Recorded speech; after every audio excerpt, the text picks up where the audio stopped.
Muy bien, analicemos el GRASP para un problema concreto del Flowshop que habíamos descrito en el video anterior. Consideremos un ejemplo numérico sencillo y lo que primero vamos a hacer es interpretar cómo es una solución factible del Flowshop Scheduling Problem. Consideremos entonces esta tabla de tiempos de procesamiento de 5 trabajos en 5 máquinas. Entonces aquí nosotros tenemos los trabajos en las filas y acá nosotros tenemos el tiempo que requieren para ejecutarse en cada una de las máquinas. Recuerden que cada trabajo requiere de cierto número de operaciones y las operaciones se realizan en máquinas. Entonces, por ejemplo, el trabajo 1 requiere la operación 1 en la máquina 1. Eso requiere un tiempo de 2 horas, digamos. El trabajo 1 en la máquina 2 requiere un tiempo de procesamiento de 4 horas y así sucesivamente. Luego tenemos para el trabajo 2, 3, 4 y 5. Perfecto. Interpretemos cómo es una solución antes de ver cómo es el algoritmo GRASP. El orden en el que se secuencian los trabajos va a determinar cuál es el tiempo total de ejecución de todos los trabajos. Entonces, recuerden que nuestro objetivo es minimizar ese make span. Entonces, consideremos una solución factible cualquiera. Supongamos que nosotros hacemos primero el trabajo 2, luego el trabajo 4, luego el trabajo 5, luego el trabajo 1 y por último el trabajo 3. Los hacemos en ese orden. Veamos cuánto tiempo requeriría para ejecutarse todos estos trabajos y cómo representamos a la solución. Para esto es muy útil un diagrama que es bastante conocido, que es el diagrama de Gantt. En el diagrama de Gantt nosotros podemos representar cómo se ejecutan esas operaciones en el tiempo. Para eso definamos unos códigos, unos colores. Cada color va a representar un trabajo. Por ejemplo, con el amarillo voy a representar el trabajo 1, con el azul el trabajo 2 y así respectivamente. Estos van a ser mis códigos. Entonces, para representar la solución factible, vamos aquí a armar una grilla, ¿no es cierto?, de una manera bastante simple. Aquí en estas filas voy a poner las máquinas. Entonces aquí voy a poner la máquina 1, la máquina 2, la máquina 3, la máquina 4 y la máquina 5. Entonces aquí en estas filas de esta grilla van a estar esas máquinas. Va a estar el tiempo o la ejecución de los trabajos en esas máquinas. En el eje X voy a poner el tiempo. Entonces el tiempo, 1 hora, 2 horas, 3 horas, 4 horas. Aquí va a estar toda la secuencia del tiempo. Y tenemos que poner un número suficiente de horas para asegurar que se hagan esos trabajos. Muy bien. Y empezamos. Como aquí hemos descrito un orden, primero vamos a hacer el trabajo 2. El trabajo 2 es este que tiene este color. El trabajo 2 en la máquina 1 requiere 3 horas. En la máquina 2, 2 horas y así sucesivamente. Muy bien. Entonces, representemos en este diagrama de Gantt. El trabajo 2, que es este color, vamos a copiar el color, requiere 3 horas para su ejecución en en la máquina 1, ¿no es cierto? Entonces, el trabajo 2, 3 horas. Entonces, aquí, cada una de estas casillas es 1 hora, entonces eso significaría 3 horas. El trabajo 2 en la máquina 1. Esa es su primera operación. Digamos, es el calzado de mujer, necesitamos primero cortar el material, se necesita 3 horas para cortar el material. El trabajo es hacer eso. Luego viene a la máquina 2 y necesita 2 horas. Entonces el trabajo necesita terminar su ejecución en la máquina anterior para poder continuar en la siguiente máquina. Ahora tenemos que coserlo. Entonces necesita 2 horas en la máquina 2, 2 horas. Luego va a la máquina 3, que es la tercera operación, y necesita 4 horas. Esperamos a que termine su ejecución en la máquina anterior y contamos 4 horas. Luego va a la máquina 4 para hacer la operación 4 y requiere 5 horas. Esperamos a que termine su ejecución en la máquina anterior y marcamos las 5 horas en nuestro diagrama de Gantt. Finalmente va a la máquina 5 y necesita 7 horas. Tenemos eso. Entonces lo que hemos hecho es representar cómo sería la ejecución del trabajo 2 en cada una de las máquinas. Este trabajo 2 terminaría su ejecución en la hora 21. Luego vendría el trabajo 4. Observen que el trabajo puede ejecutarse, pero si la máquina está vacía. Entonces tenemos que esperar, como el trabajo 4, todos los trabajos se hacen, hacen sus operaciones en la misma secuencia, El trabajo 4 empieza su operación en la máquina 1 y requiere 3 horas, pero esta máquina está ocupada, tiene que esperar a que se ejecute el trabajo que está ahí ocupándola para poder iniciar. Entonces el trabajo 4, que es este trabajo de este color que le voy a copiar, en la máquina 1 requiere 3 horas, entonces se realiza a partir de este momento. En la máquina 2, entonces tiene que esperar a que se finalice su ejecución en la máquina anterior, ahora requiere 4 horas. Luego requiere 3 horas en la siguiente máquina, luego requiere 8 horas, pero observen, aquí el trabajo se terminó de ejecutar en la hora 13 y necesita ejecutarse en la siguiente máquina, pero la siguiente máquina la ve ocupada, entonces tiene que esperar a que se termine de ejecutar el trabajo que está siendo procesado ahí para poder iniciar. O sea que aquí tendría que esperar 1 hora en este caso para continuar su ejecución a partir de aquí y aquí necesita 8 horas. Marcamos 8 horas. Y luego va al trabajo a la máquina 5 y necesita 4 horas. Aquí está vacía la máquina, se realiza inmediatamente. Y así tenemos que hacer la ejecución del trabajo 5, 1 y el trabajo 3. Una vez que ejecutamos todo ese procedimiento para el resto de los trabajos, obtenemos esto de aquí. Es decir, vemos cómo se ejecutan luego el trabajo 5, el 1 y el 3 y tendríamos este que es el diagrama de Gantt. Observen que el make span en este caso sería 52 horas, ¿no? Y además aquí tenemos estos tiempos que serían tiempos muertos, estos que están en blanco, porque en esos tiempos no se está ejecutando nada. Simplemente son tiempos en los cuales las máquinas están ahí sin hacer ninguna operación. Eso podríamos denominarle el tiempo muerto. Aquí incluso podríamos poner una representación para eso. Por ejemplo, le vamos a poner tiempo muerto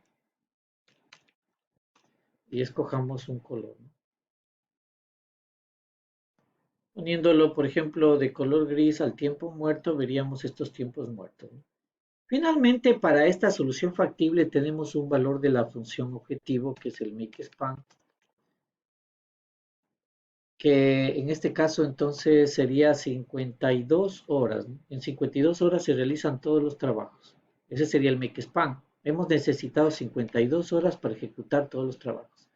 Y también otra medida de esa solución podría ser el tiempo muerto total, porque eso nos daría una medida de qué tan bien estamos ocupando las líneas de producción o las máquinas. Si hay mucho tiempo muerto, significa que las máquinas están ahí desocupadas mucho tiempo, ¿no? Entonces tendríamos que contar el tiempo muerto, incluido obviamente todo esto de acá, que también es tiempo muerto, y ese sería el tiempo muerto total. ¿Qué sería si contamos estos tiempos? Sería 45, contando todas las horas de tiempo muerto. Entonces, esto de aquí, el make span y el tiempo muerto total, serían las medidas de calidad de esta solución factible. En el orden, primero 2, luego el trabajo 4, luego el trabajo 5, luego el trabajo 1, luego el trabajo 3. Ahora, esto no es obviamente no tiene por qué ser la solución óptima. Nuestro objetivo sería, por medio del algoritmo GRASP, determinar una buena solución. Aquí hemos determinado una solución, pero es una solución factible. Simplemente hemos visto su representación. Ahora veamos cómo actuaría el algoritmo GRASP para encontrar una buena solución. Muy bien, una vez que hemos visto cómo se puede representar una solución factible, hemos comprendido el problema del flow show también, vamos a ver cómo se efectuaría el algoritmo GRASP. Vamos a hacer una corrida aquí en Excel que se lo puede interpretar fácilmente. Primero vamos a utilizar una notación, que es la notación que tenemos en el material. De Mac vamos a poner al vector en el cual se registran los tiempos en los cuales las máquinas están disponibles. Entonces al inicio todas las máquinas están disponibles, ningún trabajo está ejecutando, están disponibles en instante cero. Conforme vayamos actualizando la solución, construyendo la solución, este vector se va modificando, indica que la máquina está ocupada hasta tal instante.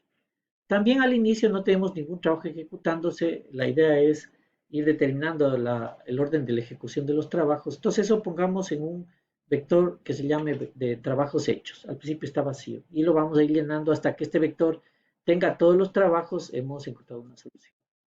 Vamos a representar las soluciones aquí en el diagrama de Gantt. Lo que primero escogemos es un alfa que va a determinar el ancho de el tamaño de la lista de candidatos restringida. Al principio, como no conocemos cuál será ese valor, vamos a poner alfa igual a 50%. Bien, entonces en la primera iteración, como hemos dicho, el tiempo en que las máquinas están disponibles es el instante inicial. Para la máquina 1, 2, 3, 4 y 5, ningún trabajo está ejecutando. Y el conjunto de trabajos hechos está vacío, ¿no es cierto? Está vacío. Muy bien. ¿Cuáles son los candidatos a entrar en la solución? Es decir, ¿qué trabajos yo los puedo meter como primer trabajo a ejecutarse? Eso es la lista de candidatos. Sería todos los elementos que yo puedo introducir para que me cree no me rompa la factibilidad, es decir, sea una solución factible. Entonces, al inicio, como estas máquinas están vacías y no hay ninguna restricción adicional, cualquiera de los trabajos podrían ser candidatos a ejecutarse en primer lugar. Entonces, la lista de candidatos sería todos los trabajos, es decir, el trabajo 1, 2, 3, 4 y 5. Muy bien. Entonces, aquí viene el cálculo de la función adaptativa. ¿Qué pasa si yo empiezo a ejecutar el trabajo 1? Entonces, aquí, si es que voy a empezar a ejecutar el trabajo 1, como este trabajo 1 requiere 2 horas en la máquina 1, me tomaría, eh, o sea, se liberaría en el instante 2, porque este comenzaría en la máquina 1 y se liberaría en el instante 2. Luego, este trabajo va a la máquina 2, que también está vacía, puede ejecutarse inmediatamente y terminaría en el instante 6. Necesitó 2 horas en la operación 1 y ahora 4 horas en la operación 2, necesita 6 horas. Entonces, termina en el instante 6. En la operación 3, entonces ya terminó en el instante 6 y va a la máquina 3. En la máquina 3 necesita 6 horas. Como había terminado ya hasta el instante 6, más 6 horas sería 12 horas. Es decir, el trabajo 1 terminaría en la máquina 3 a las 12 horas. Y luego lo va a la máquina 4 y necesita 8 horas, terminaría a la hora 20. Y luego la va a la máquina 5 y necesita 10 horas más, terminaría en la hora 30. Entonces, si el trabajo 1 lo ejecutáramos en primer lugar, necesitaría esta secuencia de operaciones y terminaría cada operación en este instante del tiempo. Entonces ahora probamos qué pasaría si empezamos, en lugar de empezar con el trabajo 1, empezamos con el trabajo 2. Hacemos lo mismo. El trabajo 2, si es que iniciáramos con el trabajo 2, requiere 3 horas en la máquina 1, entonces termina a las 3 horas. Luego va a la máquina 2 y necesita 2 horas. Entonces 3 horas más 2 horas, 5 horas. Ya terminarías de ejecutarse en la máquina 2 a las 5 horas. Luego va a la máquina 3, que está libre porque estamos en el inicio. Necesita 4 horas, sería 9. Luego a la máquina 4 necesita 5 horas, sería 14. Luego va a la máquina 5, necesita 7 horas, sería 21, que es justamente esto de aquí. Lo mismo hacemos para todos los trabajos y esto sería lo que ocurriría si es que nosotros empezamos con cada uno de esos trabajos candidatos, ¿no es cierto? Ahora viene entonces la acción de seleccionar la lista de candidatos restringida. Estos son todos los candidatos. Ahora dice, veamos cuáles de estos son los mejores a ejecutarse. Estos son todos los que podrían ser, pero veamos cuáles son los mejores. Calculamos el mínimo del tiempo este sería el tiempo de terminación de esos trabajos, ¿no es cierto? El trabajo 1 termina a las 30 horas, el trabajo 2 a las 21 horas y así. El mínimo tiempo de terminación, que sería el mínimo de esta columna, nos daría entonces el 17, que es justamente el trabajo 3. Si es que comenzamos con el trabajo 3, termina de ejecutarse a las 17 horas. El máximo tiempo es 30. Si empezamos con el trabajo 1, terminamos a la hora 30 de ejecutar ese trabajo. El ancho es la diferencia entre el máximo y el mínimo, sería 13. Y el rango es el mínimo tiempo y acá sería el mínimo tiempo más el mínimo más el ancho. Entonces, el mínimo tiempo, que es 13 más el mínimo por el ancho, ¿no es cierto? Entonces sería 23.5. Es decir, entonces aquí tenemos el rango sería entre el mínimo y el mínimo más el alfa por el ancho, ¿no? Entonces, 23.5. Entonces la lista de candidatos restringida va a ser los trabajos que tengan tiempos entre 17 y 23.5, que son estos tres. Muy bien. A continuación vemos ¿Cómo encontramos entonces la